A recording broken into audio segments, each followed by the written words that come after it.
C'est Pokrovsk.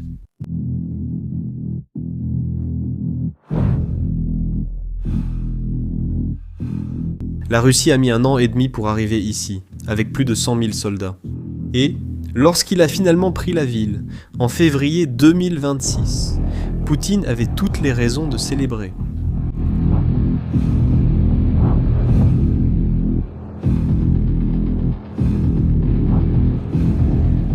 Le problème, c'est que pendant qu'il célébrait,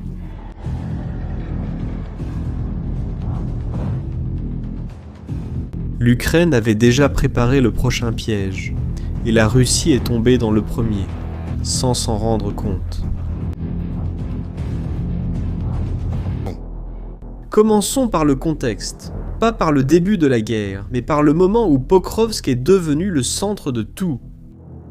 Au début de 2025, l'armée russe avait besoin d'une victoire, pas n'importe laquelle. Une victoire que Poutine puisse montrer au peuple russe comme preuve que la guerre en valait la peine. Et Pokrovsk semblait parfaite pour cela. Pourquoi ? Parce que Pokrovsk était le cœur logistique de l'Est ukrainien. Tout passait par là. Routes, chemins de fer, routes d'approvisionnement militaire. Celui qui contrôlait Pokrovsk contrôlait le flux de ressources d'une grande partie du front de bataille ukrainien. C'était une ville qui, sur le papier, changerait le cours de la guerre si elle tombait. Poutine le savait et a défini la prise de Pokrovsk comme le grand objectif de l'année. Le problème, c'est que l'Ukraine le savait aussi. Et au lieu de simplement défendre la ville, elle a fait quelque chose de bien plus intelligent. Elle a transformé Pokrovsk en un piège. Pensez-y comme ça. Imaginez que vous savez qu'un voleur va essayer de cambrioler votre maison. Vous pouvez renforcer toutes les serrures et espérer qu'il abandonne. Ou vous pouvez laisser une fenêtre intentionnellement plus facile à ouvrir, installer une alarme silencieuse de l'autre côté. Un chien qui attend dans l'obscurité. Le voleur va entrer par la fenêtre, mais il va vraiment le regretter. C'est exactement ce que l'Ukraine a fait. Pendant des mois, chaque rue, chaque bâtiment, chaque coin de Pokrovsk a été transformé en position de défense, pas pour tenir la ville pour toujours. Ce n'était jamais le véritable objectif, mais de faire payer à la Russie le prix le plus élevé possible pour chaque mètre gagné. Chaque immeuble d'appartement est devenu un point de résistance. Chaque usine abandonnée s'est transformée en embuscade. Toute la ville a été transformée en champ de bataille, conçu pour infliger un maximum de pertes à l'armée russe avant tout retrait ukrainien. Et les chiffres montrent que cela a fonctionné de manière brutale.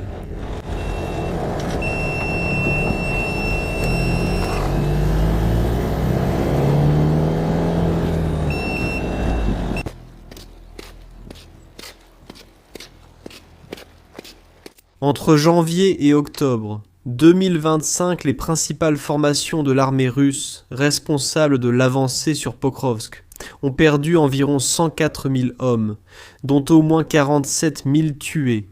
Pas pendant toute la guerre, pas sur tout le front, seulement dans le secteur de Pokrovsk. En moins de 10 mois, 30 jours avant l'effondrement final, la Russie perdait encore environ 6 000 soldats par mois. Rien que dans l'un des secteurs de défense ukrainiens de la ville, et il y en avait d'autres. Il existe un concept ancien qui décrit bien ce qui se passait là-bas. Victoire à la Pyrrhus. Ce nom vient de Pyrrhus, un roi grec qui a vaincu les Romains lors d'une bataille, mais a perdu tant de soldats pour y parvenir qu'il a dit « Encore une victoire comme celle-ci, et je suis ruiné ».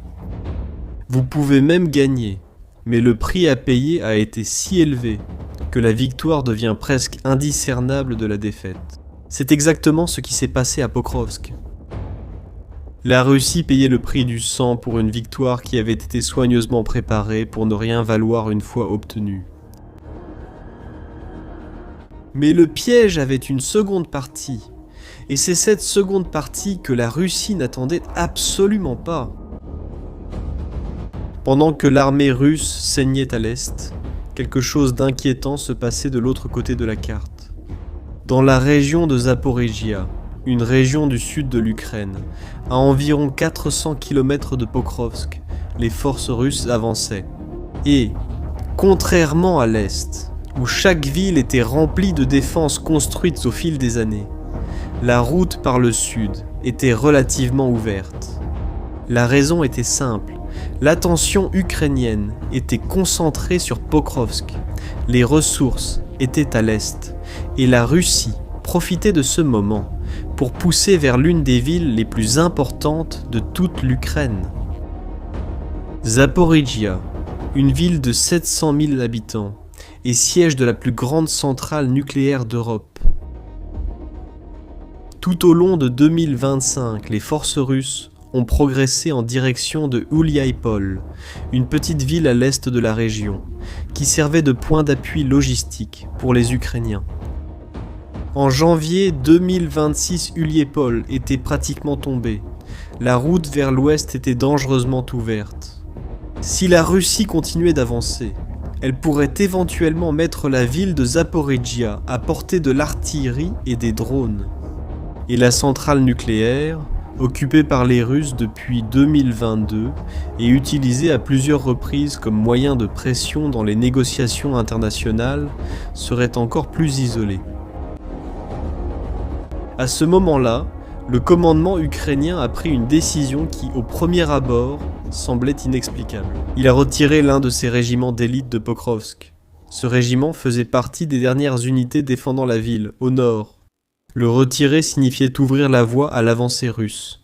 Cela voulait dire accepter que Pokrovsk tomberait, et tout le monde le savait. Mais l'Ukraine avait calculé quelque chose que la Russie n'avait pas remarqué. Pokrovsk avait déjà fait ce qu'elle devait faire. La ville avait déjà détruit ce qu'elle devait détruire.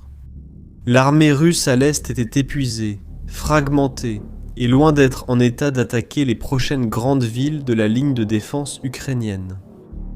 Tenir Pokrovsk pendant quelques semaines de plus ne changerait pas ce calcul, mais utiliser ce régiment dans le sud pourrait tout changer, et c'est ce qui s'est passé.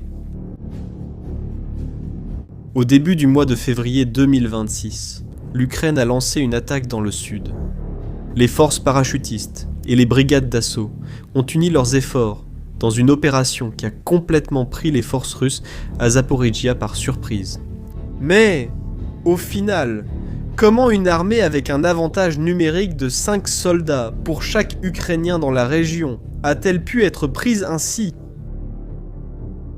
La réponse se trouve dans deux événements qui se sont produits presque en même temps et qui ont complètement changé la capacité de l'armée russe à surveiller et à coordonner ses opérations. Le premier, c'était Starlink. L'Ukraine utilise Starlink pour la communication entre les unités, pour coordonner les attaques de drones, pour maintenir le commandement connecté avec le front de bataille. Ce que l'on savait le moins, c'est que la Russie avait réussi à faire passer clandestinement des terminaux Starlink pour ses propres unités. Des soldats russes utilisaient illégalement ces équipements pour piloter des drones d'attaque et coordonner des mouvements sur le champ de bataille.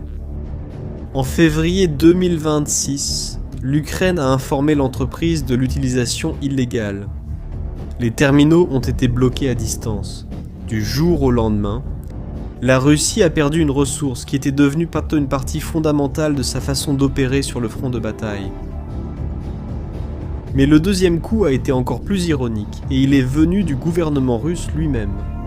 Préoccupé par les critiques internes et par la circulation d'informations gênantes à l'intérieur du pays, le Kremlin a restreint l'accès à Telegram pour les forces militaires.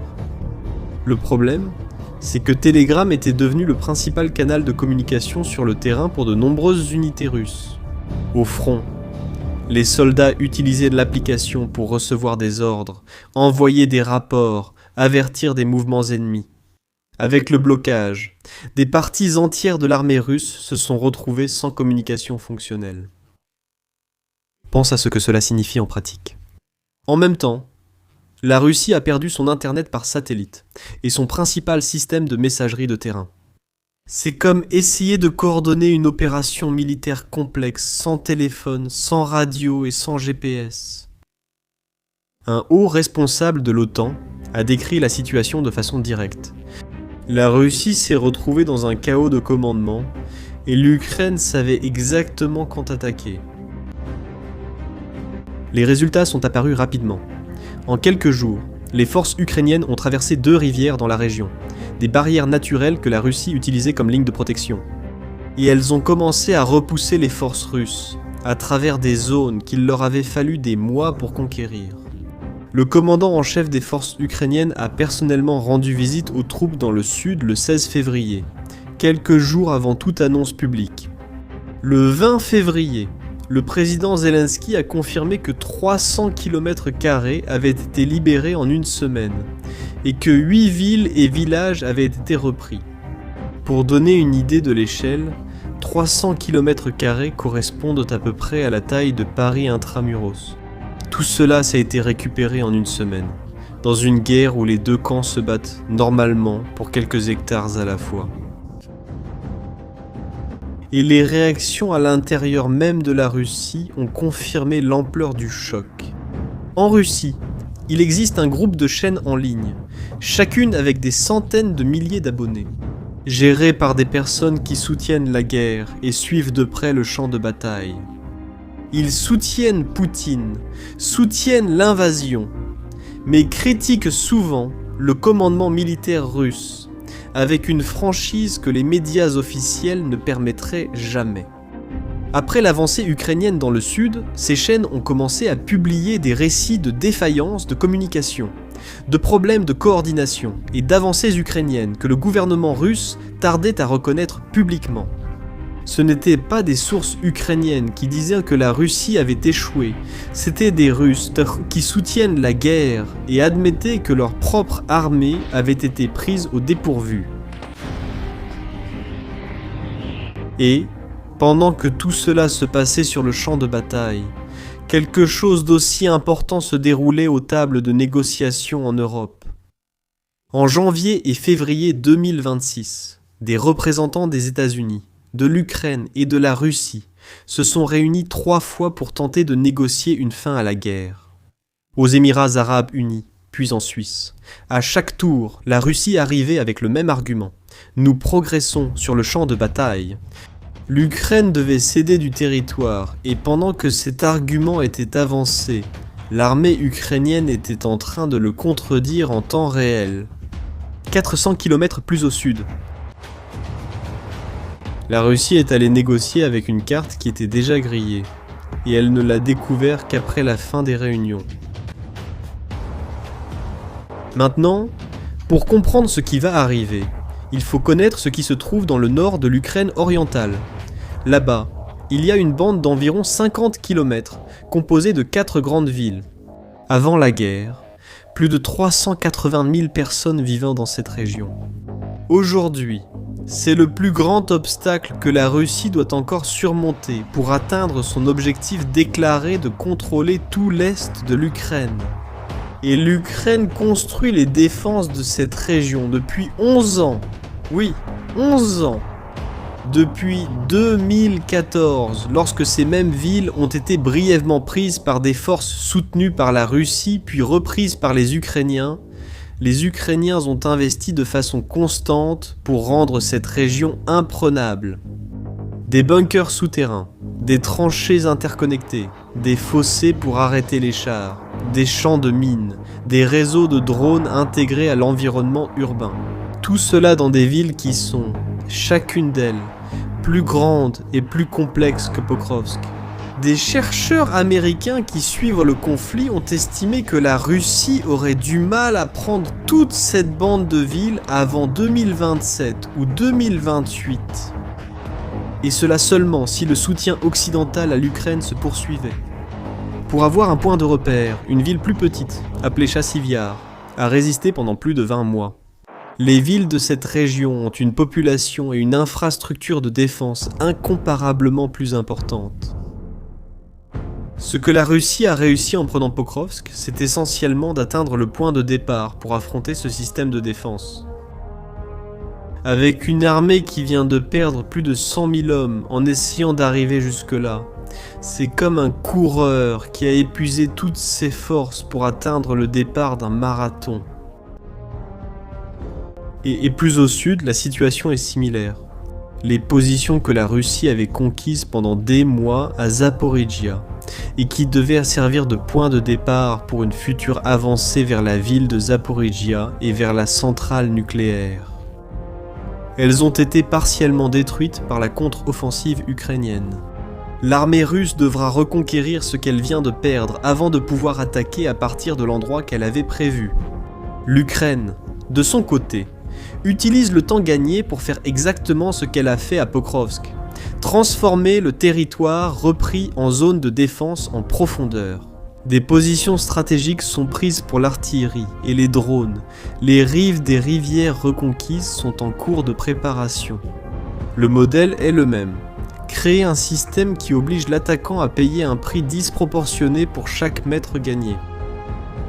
En d'autres termes, la Russie pourrait être en train de tomber dans le même piège qu'à Pokrovsk, cette fois dans le sud. Et cette fois, avec une armée qui est déjà arrivée épuisée au point de départ. Et il y a aussi, dans cette guerre, quelque chose que les cartes et les communiqués officiels ne parviennent pas à montrer complètement. Je parle de la différence entre ce que chaque camp essaie d'atteindre et le prix qu'il est prêt à payer pour cela. La Russie a des objectifs territoriaux clairs. Pour Poutine, chaque ville prise est un argument pour convaincre le peuple russe que la guerre en vaut la peine. C'est une justification, c'est un héritage. Cela signifie qu'il continuera à envoyer des hommes sur des fronts que toute analyse objective qualifierait d'impossibles à gagner au rythme actuel. En 4 ans de guerre, la Russie a perdu, selon des estimations prudentes des services de renseignement britanniques, plus d'1 million de soldats tués ou blessés et continue d'en perdre. L'Ukraine joue un jeu différent. Elle n'essaie pas de gagner des batailles individuelles. Elle essaie de rendre la poursuite de la guerre de plus en plus coûteuse pour le camp russe. Chaque soldat russe tué à Pokrovsk est un soldat qui ne sera pas disponible pour le prochain obstacle. Chaque position reprise à Zaporijia est une position que la Russie devra reconquérir avant de pouvoir avancer. Chaque round de négociation où l'Ukraine se présente avec du territoire repris est un round où l'argument de la force de la Russie s'affaiblit. Pokrovsk a été la démonstration la plus claire de ce modèle fonctionnant en pratique. Une ville qui a résisté pendant 18 mois. Pas parce que l'Ukraine croyait pouvoir la tenir pour toujours, mais parce que chaque jour de résistance détruisait davantage l'armée dont Poutine aurait besoin pour ses prochains objectifs. Lorsque l'Ukraine s'est finalement retirée, ce n'était pas une défaite, c'était la fin d'une opération qui avait accompli exactement ce qu'elle devait accomplir. Et, tandis que la Russie plantait son drapeau sur les décombres de Pokrovsk, l'armée ukrainienne traversait déjà des rivières dans le sud, récupérant du territoire et détruisant les positions dont Poutine aurait besoin pour 2026.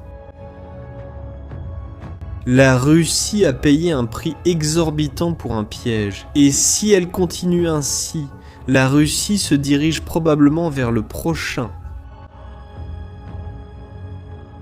Et vous, qu'en pensez-vous?